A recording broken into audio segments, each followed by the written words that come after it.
स्वागत है। सबसे बड़ा मुद्दा में शुरुआत आनंद दुबे जी आपसे, क्योंकि बीजेपी के ही नेता भाग रहे हैं, मंत्री भाग रहे हैं।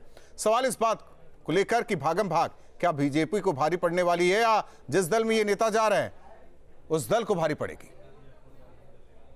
अपनी बात की शुरुआत करूं उससे पहले मुझे रश्मि रथी की रामधारी सिंह दिनकर की कुछ पंक्तियां याद आ गई कि कलंकित नाम मत अपना करो तुम, हृदय में ध्यान भी इसका धरो तुम, विजय तन की घड़ी भर की दमक है, इसी संसार तक उसकी चमक है, भुवन की जीत मिटती है भुवन की, उसे क्या खोजना गिरकर पतन में, शरण केवल उजागर धर्म होगा, सहारा अंत में सत्कर्म होगा। तो जो ये पूरा वातावरण बन रहा है और जो वातावरण तैयार किया गया है वह सिर्फ और सिर्फ भ्रम फैलाने के लिए तैयार किया गया है। मैं लगातार पिछले कुछ दिनों से कुछ शब्दों को सुन रहा हूं, शोषित, दलित, वंचित, लगातार।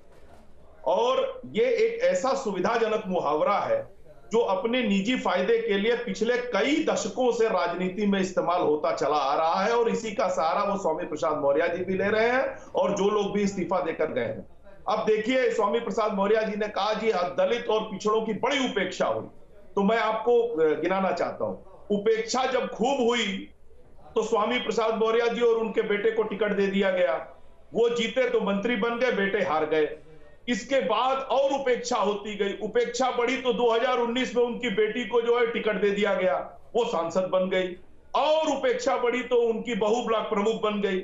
इसके बाद उपेक्षा और बढ़ती चली गई। मुझे ये रेशियो समझ में नहीं आया कि एक तरफ उनकी उपेक्षा होती गई और दूसरी तरफ उनका परिवार जो है विकास की सीढ़ियां चढ़ता गया। तो उन्होंने इस्तीफा क्यों दिया, ये जनता भली भांति समझ रही है, पहली चीज। दूसरी चीज, वो जिस पार्टी में गए हैं और कह रहे हैं कि यही वो पार्टी है जो दलितों का और पिछड़ों का हित साध सकती है।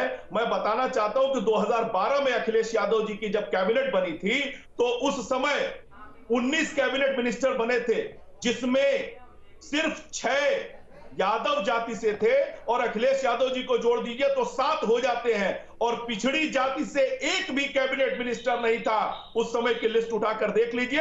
और 2014 में जाकर गायत्री प्रजापति जी को पिछड़े समाज से, गैर यादव पिछड़े समाज से मिनिस्टर बनाया गया। ये इनकी हकीकत है। इसके अलावा तो इनके जातिवाद की और परिवारवाद की जो पृष्ठभूमि है वो पूरा प्रदेश जानता है। लेकिन इन्होंने कहा कि बड़ा दम घुट रहा था। अरे हुजूर, तो दम घुटते घुटते 5 साल लग गए आपको।